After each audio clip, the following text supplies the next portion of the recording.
Chapter 11. Ryder drove the ATV up the farmer's barn. He was pulling Chase and Marshall in the trailer behind him, along with a few tools. Since Ryder was told he would fix a fence gate, he brought the tools Ryder knew he would need. Ryder took a compact drill, a level, a tape measure, some bolts and nuts, and a hammer. He's fixed some fences in the past, so Ryder knew what to do. Marshall and Chase sat next to each other, but they faced separate ways. They were still mad about their contest. They thought Ryder would choose one or the other to stay with him, but not both. When Ryder arrived at the barn, the farmer walked up to him.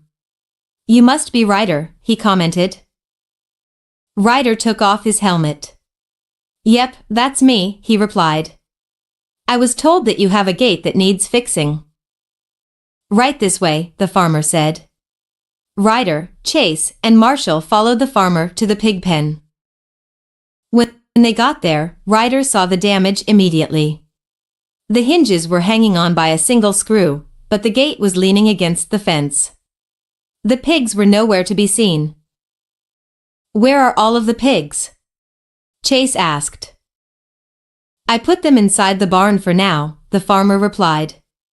"They shouldn't cause you any trouble while you work." Chase walked around the corner of the barn and looked at the farmer. That may be a problem," he commented.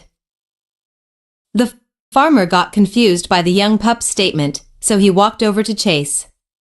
The barn door was swung open, and there was no sign of pigs anywhere. "Oh, no," the farmer exclaimed, putting his hands on his head. "I forgot to close the barn doors completely." "Maybe we can help with that, too," Ryder said. "Chase, do you track down the pigs with your nose?" "My nose?" Chase asked. "Yeah, German shepherds usually have a great sense of smell.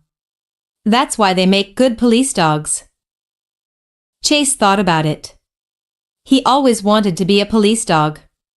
"Yeah, I can try." "Thanks, Chase," Ryder said. Marshall looked back and forth between Ryder and Chase.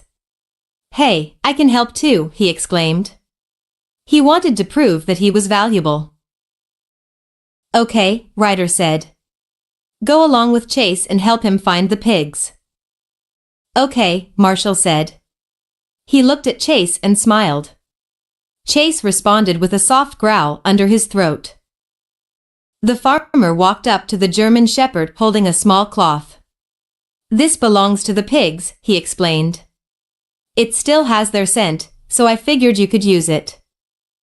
The German shepherd sniffed the blanket but immediately pulled back. "That stinks," he said. "If it's too much for your sensitive nose, I could give it a go," Marshall teased.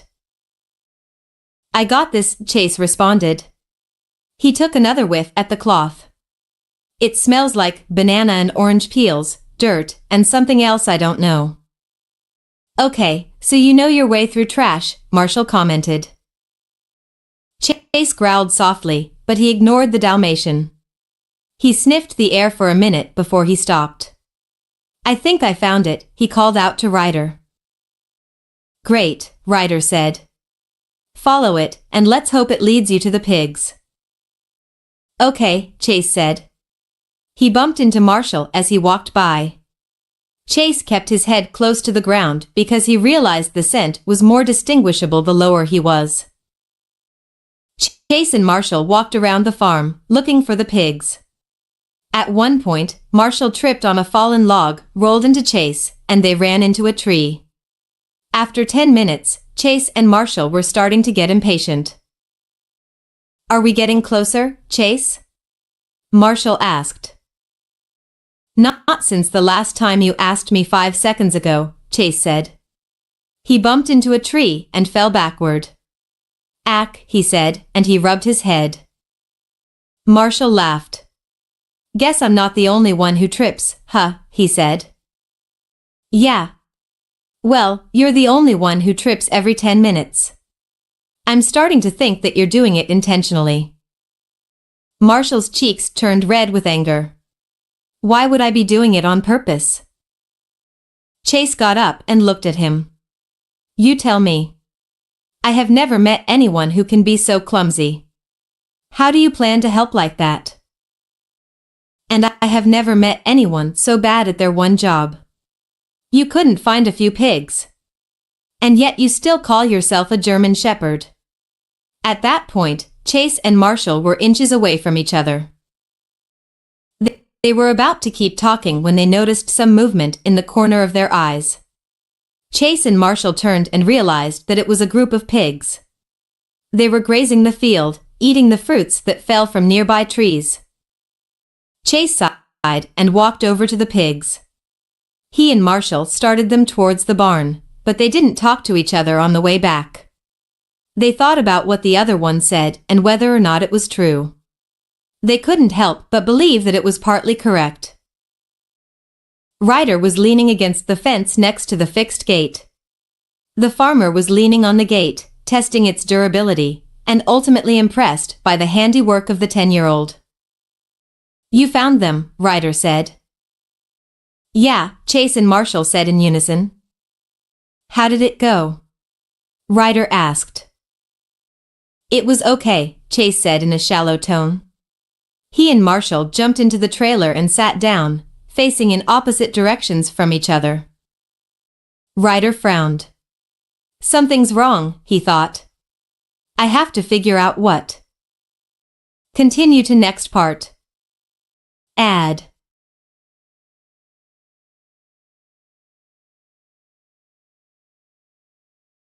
Chapter 12. Later that night, Chase and Marshall lay on either side of Ryder's bed. Neither of them could fall asleep. They were too busy thinking about what the other pup said. At last, Chase got up and decided to walk outside. Marshall noticed him walk out of the room, and it occurred to him to follow. Chase walked outside of the house and sat down next to the tree. He looked over the quiet street. He heard crickets from every direction. There were no light posts, so the road seemed dark and abandoned. All the houses had their lights turned off, so the only light came from the moon and stars above. The night was chilly, but not cold enough to head back inside. Chase sighed and closed his eyes. He couldn't help it. Chase thought back to his time alone on the streets of Adventure City. It was only for a few weeks, but for young Chase, that's all he knew. The time before that was blurry, like it was more of a dream than a memory. All Chase remembered was being a scared young pup alone in the big city. Now, he had a home that cared for others. Chase was able to belong to something greater than himself. He wanted it to last forever. But Chase felt something was in the way of that. Or rather, someone. What are you doing out here? Marshall asked from behind. Chase didn't turn around to face the Dalmatian. Nothing, he replied. Marshall didn't like the tone that Chase had. Well, obviously, you're doing something. It's not your business, then, Chase said, turning his head slightly. Go back. You don't command me, Marshall said. Just because you were here before me doesn't mean you have more power than me. Just go, Chase said. I don't want to hear you. Plus. Marshall got mad at the response. He didn't like people talking badly about him, so he walked over and gave Chase a shove from the back. Chase lost his balance and fell to the ground. What's your problem, anyway? Marshall called out. Chase got up and stared at Marshall with a snarl. Right now, my problem is you, he replied while pushing Marshall back. You're always in my way.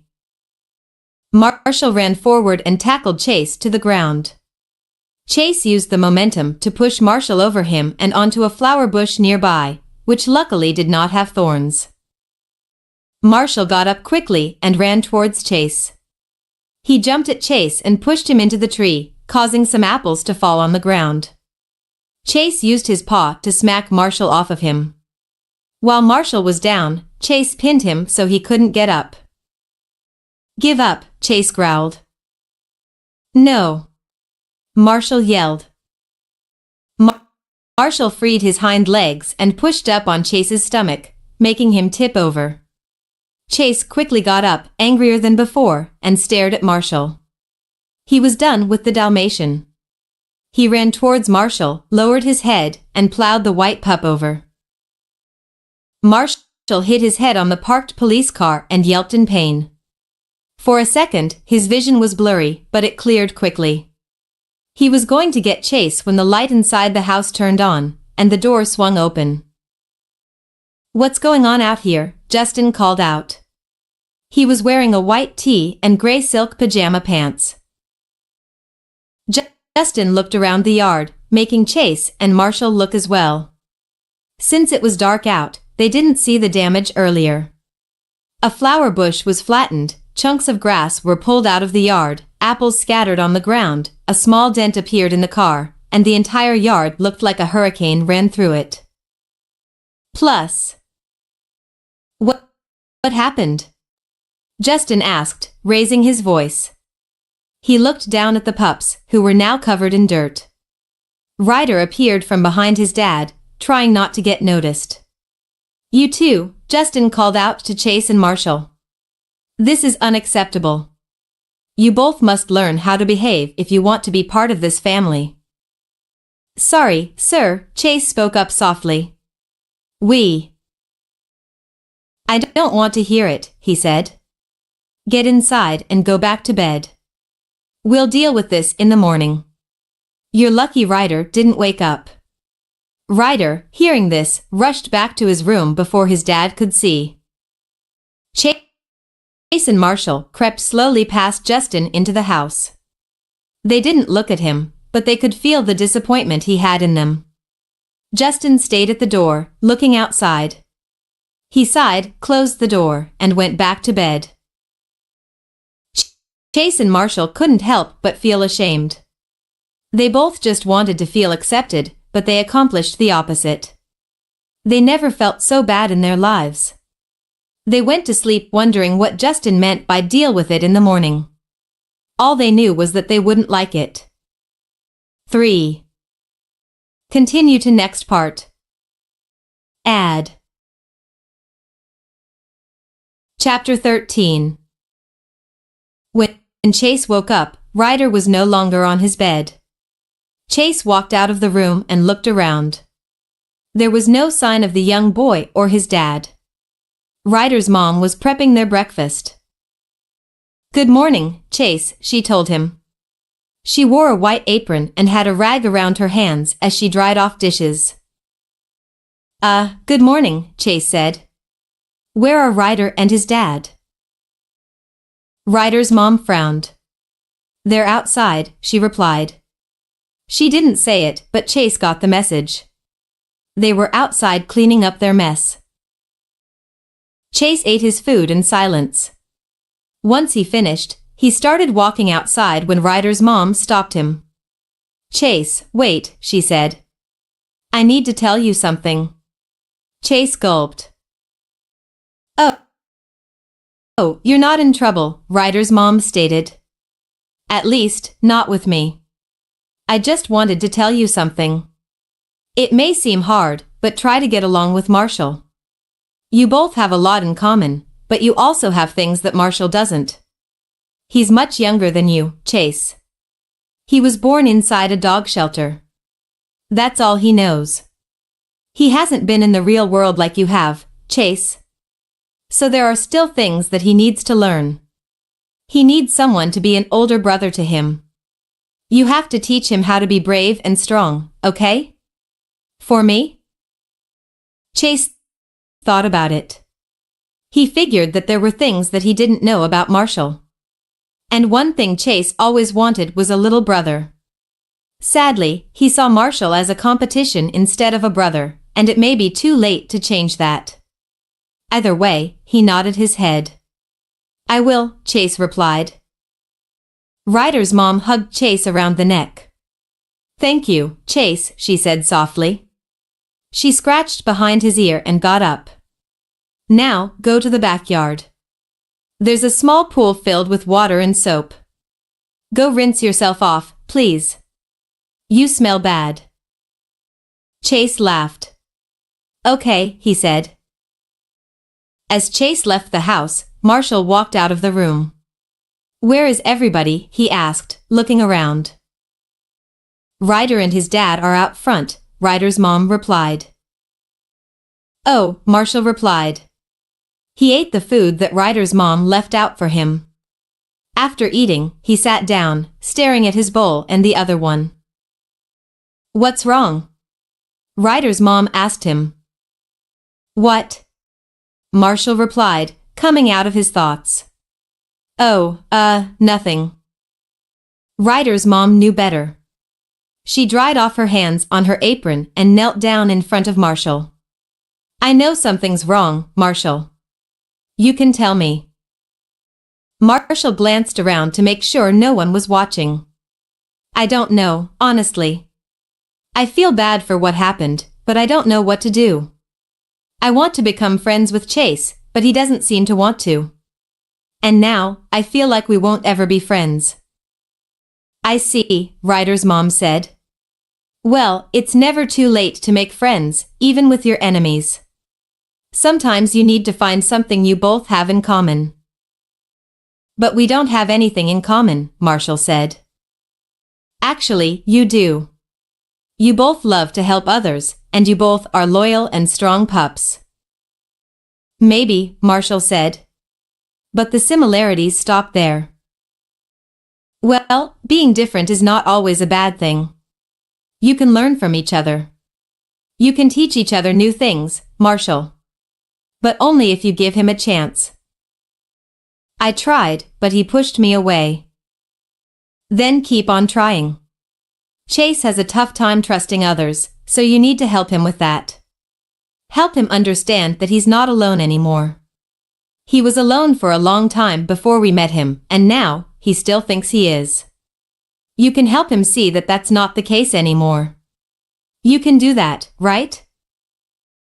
Yeah, I guess, he replied. Marshall didn't say it, but he hoped what Ryder's mom said was true. Chase and Marshall didn't know that the other pup wanted them to be their first real friend. Someone they could trust in hard times. Good, Ryder's mom replied. She hugged Marshall and sent him out back to wash up. After Chase and Marshall washed up, they walked out front and noticed that Ryder and Justin were done fixing up the yard. All that remained was the dent in the cruiser. Ryder and Justin looked at them as they walked out of the house. Before either one of them could say anything, Chase stepped forward. Justin, sir, I want to speak for the both of us and say that we're sorry. He looked back at Ryder's mom, who nodded approvingly. Well, apology accepted, Justin said. He wiped his hands on his shirt, which was now brown and green. But there's still going to be consequences. Until I say so, neither of you will help with assignments. We can't have liabilities like that when we are helping someone. You two will stay here or at the tower while Ryder and I go on assignments. Do I make myself clear? Chase and Marshall didn't like the consequence that they were given. They enjoyed helping out Ryder, Justin, and the community. But they also understood where Justin was getting at. Yes, sir, they said in unison. Good, Justin said. He opened the back door of his car. Hop in, he said.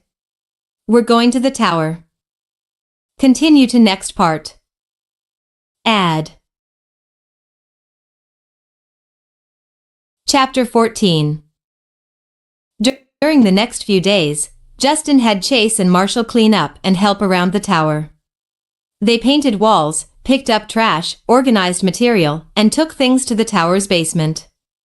Justin and Ryder had gone on 4 separate assignments in those days, leaving Chase and Marshall behind with nothing to do. Justin and Ryder had gone to scout a cage with Jake from the mountain. Chase tried to make conversation with Marshall, but he didn't see how Marshall would want to. Every time Chase would get close, Chase would remember their fight. Chase didn't want that to happen again, so he kept his distance. As he walked around the tower when he felt a swift breeze down his spine. He turned around and noticed an opening between the trees. He walked through the trees and gasped softly. Chase found himself on a cliff overlooking the cliff. From there, he saw the entire town with the mountains in the background. The waves crashed below, and a gust of wind blew softly around him. The smell of salt water mixed with the scent of the grass, making a pleasant aroma. Chase sat down and inhaled. The cool air calmed him down for some reason. He stayed there for the next 2 hours, enjoying the view and remembering his past. Marshall walked around constantly. He tried to find something to do, but he and Chase finished everything a while ago. Ryder's mom passed by to check on them to bring them food. She decided to stay inside the tower just in case something happened. Marshall thought about talking to Chase. He wanted to make friends with the German Shepherd, but it was difficult at the moment. Marshall's head still ticked from being pushed into the cop cruiser.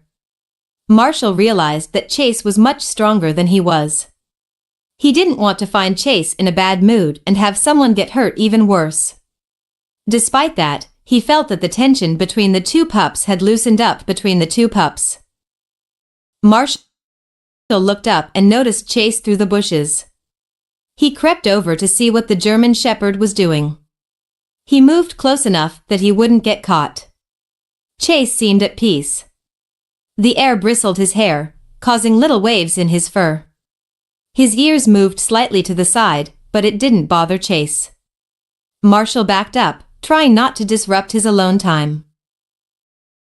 Marshall turned back and walked towards the tower. He decided to rest and take a nap for a while.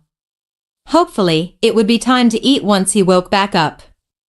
However, that wouldn't come until much later. Marshall stopped at the door when he heard Ryder's mom talking inside. Marshall wondered who she was talking to, so he hid and listened. "Are you sure?" she asked. There was a pause before she kept talking. "It's breaking up, Justin. I can't hear you well." Marshall realized that Ryder's mom was talking through the phone with Justin. From the tone of her voice, she was agitated and uneasy. "Here, I'll put you on speaker. Maybe that'll help." "Can you hear me now?" Justin asked in a muffled voice.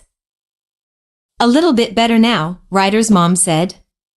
"Tell me what happened again, please." "Ryder and I were scouting out this new cave with Jake when our line snapped." "What line?" "The one that led back outside," Justin replied. "We tried finding it again, but we got more lost. We walked down different paths, looking for the line. We ended up walking out of the cave, but not the same place we entered. Jake hasn't seen this part of the mountainside before, so we can't find our way back." "What should we do?" Ryder's mom asked. "It's going to get dark soon." "I don't know yet, but don't come up here. It's too dangerous to come alone. I can grab people from town to help." "You're going to have to wait till tomorrow. If it gets dark, I'd rather not have more people lost in the woods. But don't tell anyone until tomorrow. I don't want them panicking." "Okay, but stay put," Ryder's mom said. "Please take care of our boy." "I will," he replied. "We'll be fine, I promise. I love you." With that, Justin hung up. Ryder's mom sat down on the couch and planted her face in her hands. Marshall couldn't believe what he heard from the call. They were lost in the woods with no way to get back until tomorrow. He's never been to the mountain, but Marshall was told stories about the dark woods from older dogs at the pound. Marshall ran towards the cliff, and luckily, Chase was still there. He was looking out at the town, but he turned his head when Marshall came up. Chase noticed Marshall's anxious face and stood straight up. "Something wrong?" he asked. "Yes," Marshall replied. "Justin, Ryder, and Jake are lost in the mountains." "What?" Chase asked. "What happened?"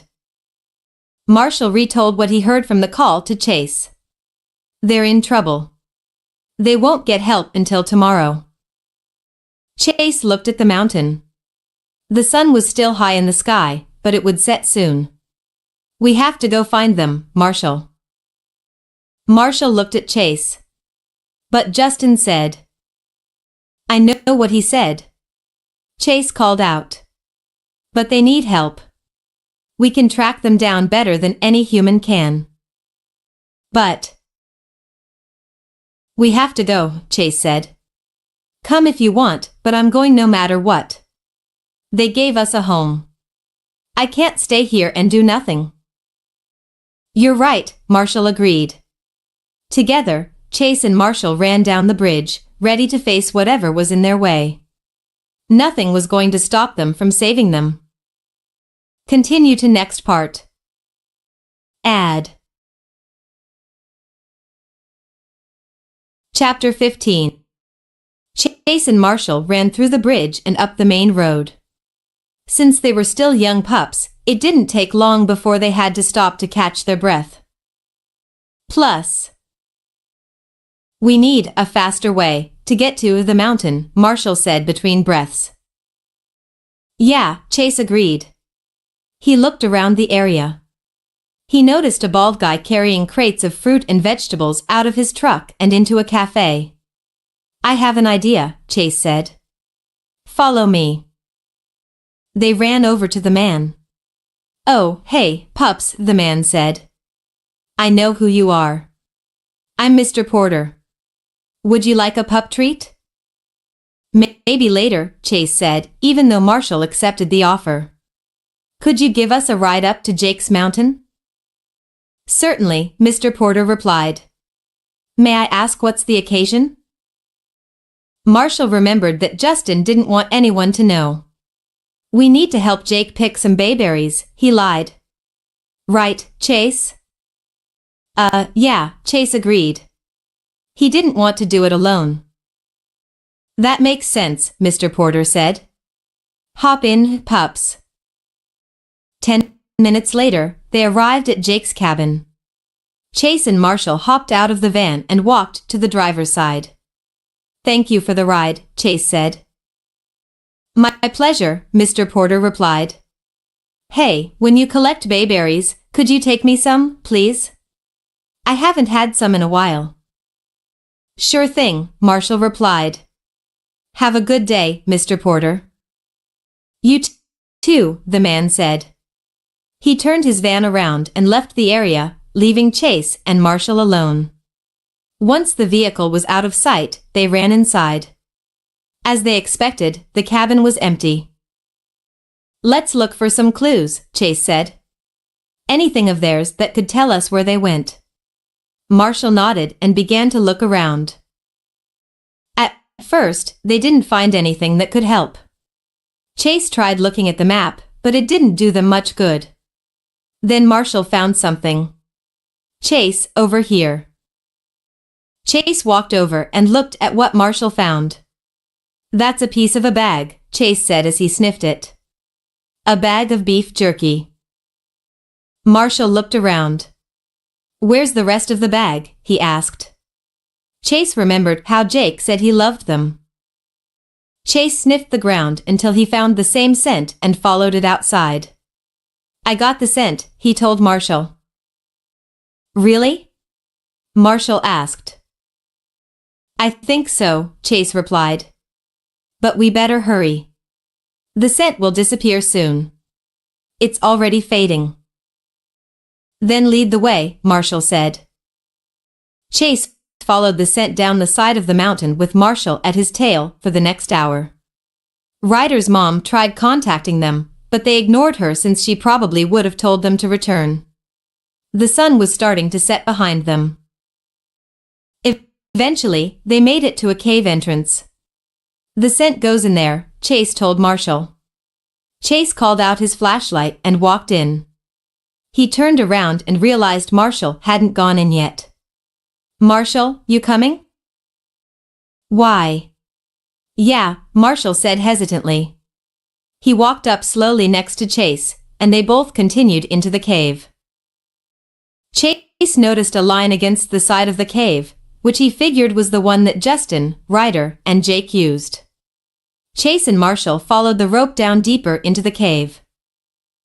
After a while, Marshall stopped. "You know what?" he told Chase. "On second thought, why don't you find them and I wait outside?" "Marshall, they need us," Chase said. "I know, but—" Marshall didn't have to finish the sentence. Chase understood that the Dalmatian was afraid. He remembered Ryder's mom telling Chase about Marshall's past. He didn't have any experience in the real world like Chase did. Chase had gotten used to being in a cold, dark place. He faced his fear of the dark, and now it didn't bother him, but Marshall hadn't. He was used to being inside a heated area with some light. He wasn't used to the cold or the dark. Marshall still saw the darkness as something to be afraid of. "There are still things he has to learn," Ryder's mom told Chase. "He needs someone to be an older brother to him." "Look, Marshall, there's nothing to be afraid of," Chase told him. "I'm right here with you. Nothing's going to happen to you. I promise." 1.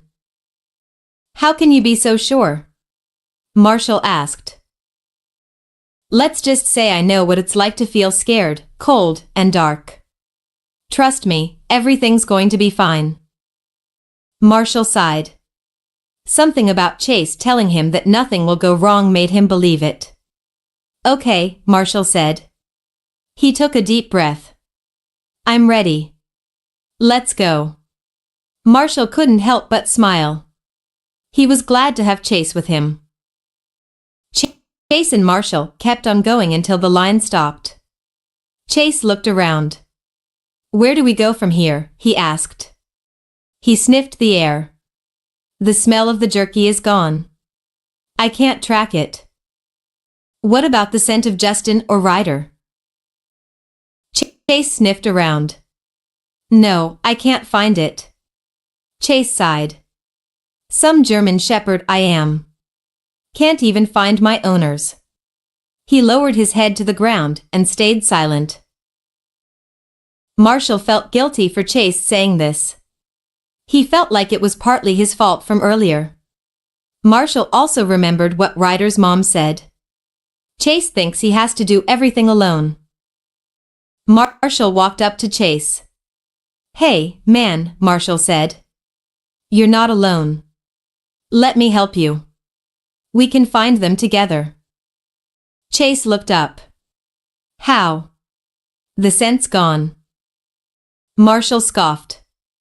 "Don't German shepherds have a good hearing as well?" "Yeah." "And don't you have a good memory?" "Yeah." "Well, Dalmatians have good hearing, too. Come on, let's find them."